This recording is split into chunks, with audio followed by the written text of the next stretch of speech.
Recording in progress. Hello, investors. This is Todd Thomas, Associate Portfolio Manager with Revere Asset Management, coming to you from Olean, New York. Today is Saturday, March 5th. The time is 6:30 p.m., and I'm here to bring you the Revere Roundup Weekend Walkthrough. Well, it was a very messy week on Wall Street. And looking to the right, starting with our trend gauge, we have the loathed four red arrows on all time frames on the moving average, as well as the market leaders. There are really no market leaders right now, and both indexes are below the short-term 21 EMA, the medium-term 50-day moving average, and the long-term 200-day moving average. So let's start off with the highlights from last week. There was a whole lot going on. First off, we started off the week on a positive note with some follow through through Tuesday. However, come Wednesday night, the Trump tariffs were finally announced and they were much worse than anticipated. Then on Thursday night, China came back with a 35% counter tariff. Uh, Overall, the NASDAQ suffered its worst weekly loss since the COVID bear market. The NASDAQ and the Russell 2000 are now in bear markets, which means they closed down over 20% from their all-time highs. Also notable, the 10-year Treasury cracked 4%. Crude oil plunged to multi-year lows. Tesla deliveries were lower than the lowest estimates and down 13% versus last year. And, just a couple other notes. Tariffs could push the cost of some iPhones to over $2,300 each, or potentially 30 or 40% higher than they were pre-tariffs. Also, not really well talked about, but China launched large-scale military operations around Taiwan. So let's get started with the heat maps. On the week with the S&P 500, you can see carnage across the board. Nvidia down 14%, Apple down 13%. Really, virtually no green across any sector of the S&P. Even GE was down 16%, Boeing down 21%. Home Depot was a standout, down 1%. Walmart, Procter and Gamble, Costco held up fairly well. Coke and Pepsi, again, very defensive stocks there. United Healthcare was up 1.3%, sorry, 1.7%. Oil and energy, which was looking promising, fell apart as crude hit multi-year lows, and Exxon cratered 11%, Chevron 13%. Even insurance, which had been holding up well, Berkshire Hathaway was down 6%. So very ugly week across the board, especially in semiconductors once again, which have been one of the hardest hit areas. Uh, Here are the ETFs. SPYs were down 13%. Actually, this is uh, this is year to date, and just wanted to show you this slide. The S&P 500 is down 13.7% on the year. The Qs are down 17.32% on the year, and you can see the Dow equal weights down 10.3. XLK, these are the sectors. SOXL, which is leverage, that's down 68%. SOX is down 26%. Incidentally, SOX is down over 40% from last year's highs. In the green, you can see gold, silver, uh, emerging markets are down on the year, but single digits. And bonds are up 2.64%, and the TLT is up 6%. So really just bonds, gold, silver still positive on the year, and China, some of the emerging markets, but an ugly picture across the board. And here are just some individual stocks and what they're down on the year. Apple now down 24%, Nvidia down 29%, Broadcom 36%. A little bit of green here with Berkshire, and some of the healthcare pharmaceutical stocks are up, biotechs. Utilities over here to the right, tobacco, defensive areas, Tesla now down 40%. So you get the picture. We're definitely in a bear market in the Nasdaq, and not there yet in the S&P. The S&P is only down 17.5% from its high, so still uh, not in bear market territory. So what I want to talk about a little bit today are some of the extremes we're at. This does not mean that we're at a bottom by any means, and in a lot of cases, you can get some rallies off of these lows, and then they can come back and retest lows and go lower. But I just wanted to show some, and really all the indicators are at extreme fears or in extreme levels. So if we get a gap down open Monday, we certainly could potentially launch a counter trend rally. So we're going to be on the lookout for that. So this is your CNN fear and greed index, and we're almost at zero here, so that's extreme. The AAII individual sentiment survey is now at the highest level it's been in a year at 61.9% after multiple weeks above 50. We've covered that a lot. The put to call, which the last time that was over one was back in August of last year. We have not had any elevation in puts over calls. We did get over one in that Friday, so we're at 1.07, which is also the start of an extreme level for the put to call. Again, this can stay there and go higher too, but it is a welcome sign to see that level of put buying. Also, the global long to short ratio is at multi-year extremes. We have never been this low since really the financial crisis, which this doesn't go back to.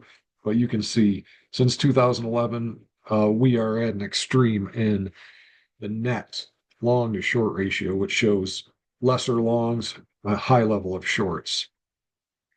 Here's a chart of crude. Again, not a indicator, but whenever you get crude crashing like this, it is a sign that there is some fear out there, and we are at the lowest levels since 2021.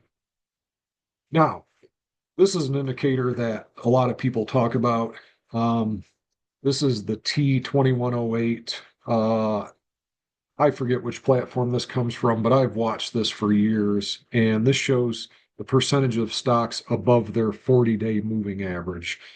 And when this indicator gets below 15, and especially in the single digit, it's been known to show that we are at extreme solid, we're extremely oversold, and we've staged many counter trend rallies, bounces, and bottoms off of these levels. But we can go beyond this particular one. Right now, we're at 7.08, so only 7% of stocks right now are above their 40-day moving average, which is in the single digits, and that has not happened since 2020, since the COVID low. Let's take it a step further and go way back to 1987, which was Black Monday. When we get extremely low, 5 or lower, there's been some very notable levels, and we're very close to that. And the gap down open on Monday could put us at that rare extreme.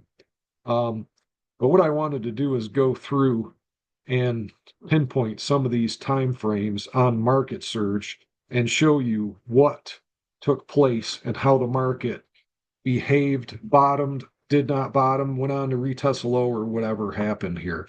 So we have some notable periods here going back to Black Monday in 87. Then we're going to cover 2008, which it was below 5.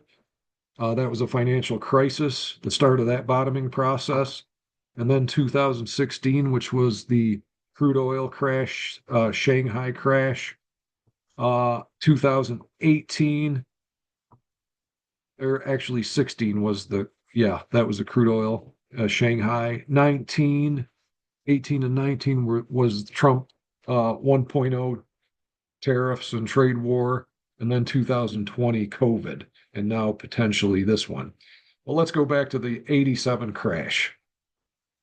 Black Monday in October, we can see we had an extreme reading here.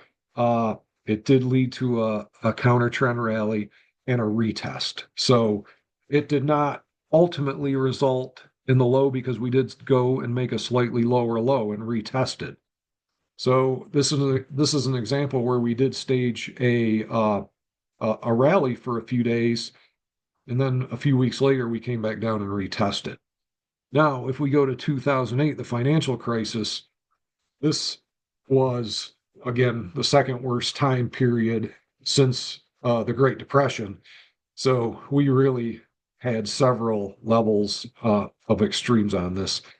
The first one here was in October. This was the one on the chart that was below 5%. So we did stage a wicked counter trend rally here from 1871 to 2116. But by the end of the year and into the spring, we went back down into January and February and had a lower test there. So this was a period where it did take more time and actually lower lows before we ultimately bottomed. Let's go back and look at that chart. Yeah, again, we came back down into that 5% range into the early part of '09 and then in the spring of '09, not quite down. So we did diverge on that indicator. But you're getting extreme nonetheless, and you can stage big counter trend rallies. Now we're going to go into March. Well, this was 2015 here, 16 January. And right here is where that particular level came in at below 5%. And again, we staged a rally here, but then came back, undercut that low slightly before we ultimately rallied. So this really, you can see all three of these instances. We did not rally straight off the bottom into a new bull market. We came back and retested. Now, if we get into more modern times, 2018, December and late December of 2018, we hit that extreme, had a huge rally after a morning test or lower low, and then never looked back. Okay, so that was a situation where we bottomed right away. And then COVID was another situation where we bottomed, had an island gap down, gap up, never looked back. So that was the COVID low, which again, that bear market only lasted 33 days. It was shortest bear market in history. Now, another time frame. This one we did not get down into the 5%, but we were below 10%. And this was the December of 22 low. And that one did result in the low as well. So this is a great indicator, but it does not always mean we're at the low. We oftentimes can come and retest. And as you could see back in 2008, it was a big process in 2008. So again, we'll go into the charts of the indexes, but I just wanted to go through the extreme indicators we're seeing, and especially that T2108 stocks above the 40-day moving average. Again, here's our earnings. Again, we're just starting earnings season now. Some very small stocks here. The banks start on Friday, and then we will get into the heart of earnings season over the next month. So we're anticipating a lot of, lowered guidance in this earnings season. We're expecting potentially a lot of companies to not guide at all. And what we're going to be looking for throughout earnings season is how stocks react to negative news or no guidance whatsoever. And again, if we continue to see weakness on bad news, that would be negative. If we see, bad reports, stocks bottoming, going higher, that would be a bullish sign. So that's what we're going to be looking for in earnings season.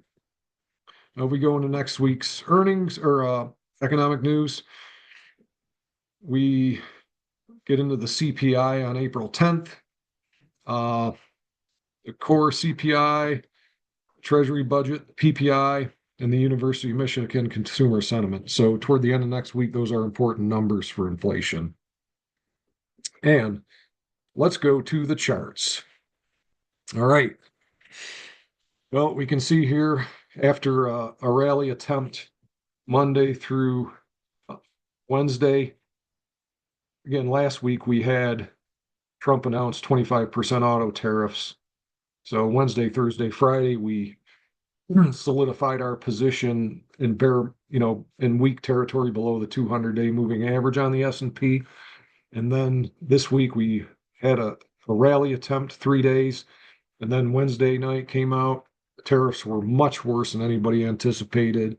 And we had parabolic drops both on Wednesday and Thursday, down 4.8% on Thursday and 5.98% on Friday. So very nasty sell-off, huge volume on the week, down 9.08% on the week. Very extreme. Again, we broke these levels from the August lows. Now we're coming in potentially to the spring lows here, just a little bit above that. Then we have this particular level.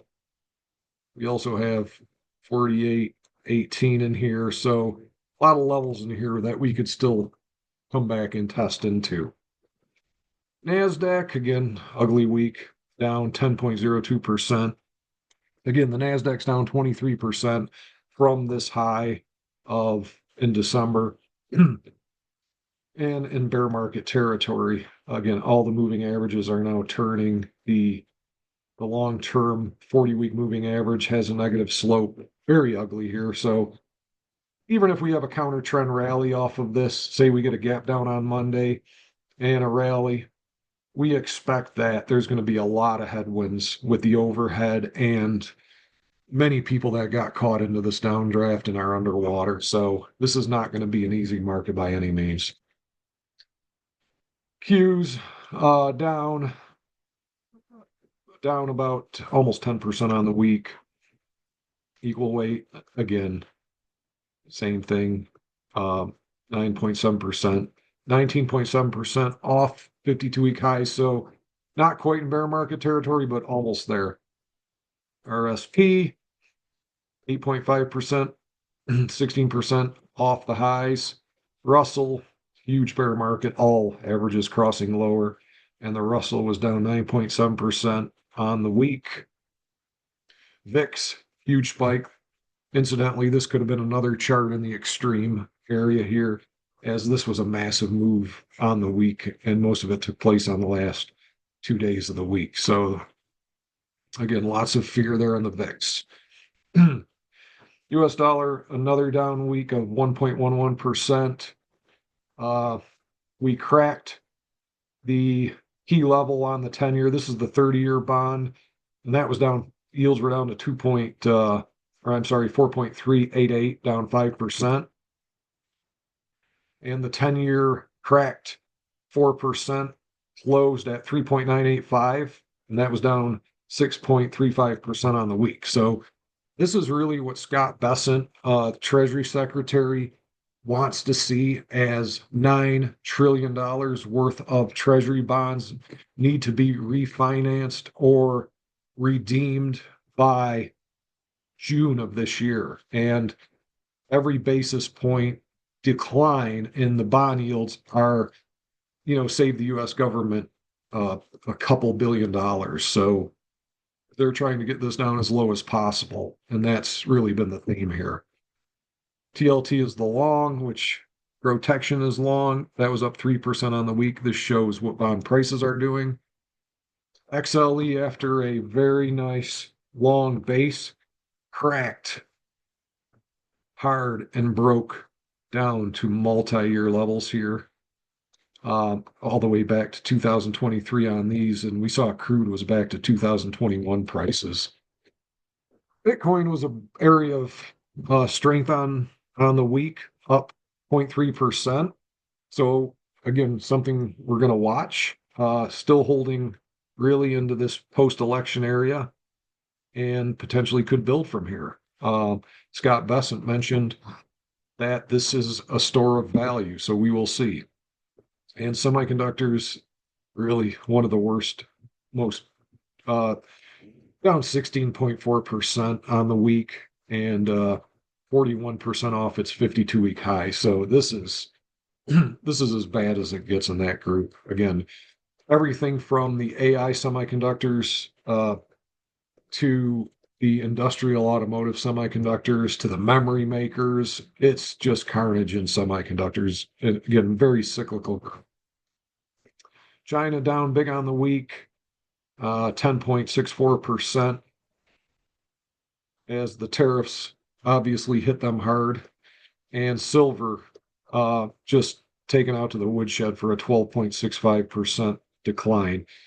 So much for the short squeeze there.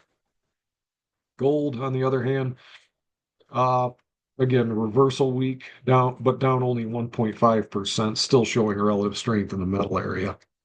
And the gold miners obviously hit more, down 8.54%, back to the 10-week moving average. Again, the stocks always get hit more than the commodities, as margin calls are often indiscriminately hit across all sectors. In Europe, which was a bright spot and is still, still outperforming the US, was down 8.6% on the week. And finally, the Magnificent Seven is now down 29.5% off its 52-week high and down 10.15% on the week. All moving average crossing down now, including the 40-week. And over the next week, we should start seeing these moving averages cross through. So again, even if we get a counter trend rally, a lot of work to do. Let's go into the individual stocks now. The watch list is fairly small. Actually, before that, quick rundown of the Mag 7. Again, I don't want to get too much into these, but Apple with a rough week, 13.5%. Again, I covered that in our opening slide. We're going to see potentially $2,300 iPhones if the US and China can't negotiate that particular piece. So very negative for Apple. Amazon, Google, everything below its long-term moving averages. Meta, the best, only down 31% from its 52-week high. Actually, Microsoft's 23%, but again, we talked about this huge head and shoulders top on Microsoft. And then the break of this neckline, this thing's definitely cracked into a new stage for a downtrend. And Nvidia, 38.4% off its all-time high and 14% on the week. And again, here's a monthly chart of Nvidia. Barely looks like it's come down, but as you can see, that's a little bit misleading as it's down 38%. So it's still beat up pretty badly. Tesla down 51% from its 52-week high and down 9.15 on the week. And that's Mag 7. Now let's go to our very, very small watch list. Again, not much to look for here. If things really flush out next week and we try trades, it's most likely going to be on the indexes because very little is set up here. So that's not the watch list I want. Again, I exclude a lot of things. I mean, virtually nothing was spared this week. Molina Healthcare in the managed care area, nice breakout of a cup with handle, had a nice week. Again, a defensive stock. And again, if we do stage some type of major counter trend rally, these stocks may sell off. But I just want to bring you the best looking stocks. TGTX, we talked about this one several times. It broke the 21-day moving average. Again, we still have positive volume characteristics here. You've got nice accumulation days. Had good news on Wednesday. Roche, the competing drug that is the primary treatment for MS, they did a study, increased the dosage to see if an increased dosage of their drug would prolong the relapse rates of MS patients that were on it. and there was no improvement at all. And this spike was on that positive news. Stock was not able to overcome the forces of the market, but still trading above its 50-day moving average as well as this, and still in this breakout area. So probably one of the better stocks. Very few that look like this out there. Yum China knocked back down into the base, down 7%, but relative strength is still going higher. Baba, again, nasty sell-off back into this base, back into this stage two pivot. So we'll be watching this, but again, broke the 50-day moving average, closed well off the lows on Friday. So this could see some progress. We're going to keep our eyes on it. We expect China to start stimulating to counterbalance the U.S. tariffs. IBN Indian Bank, relative strength making new highs here. Philip Morris down 6% on the week, defensive stock. Elozyme still above its 10-week moving average. Again, this has been a strong biotech. Again, the market most likely holding this back. Primo Brands, they make virtually every brand of drinking water out there, including high quality spring waters that can be delivered to your home.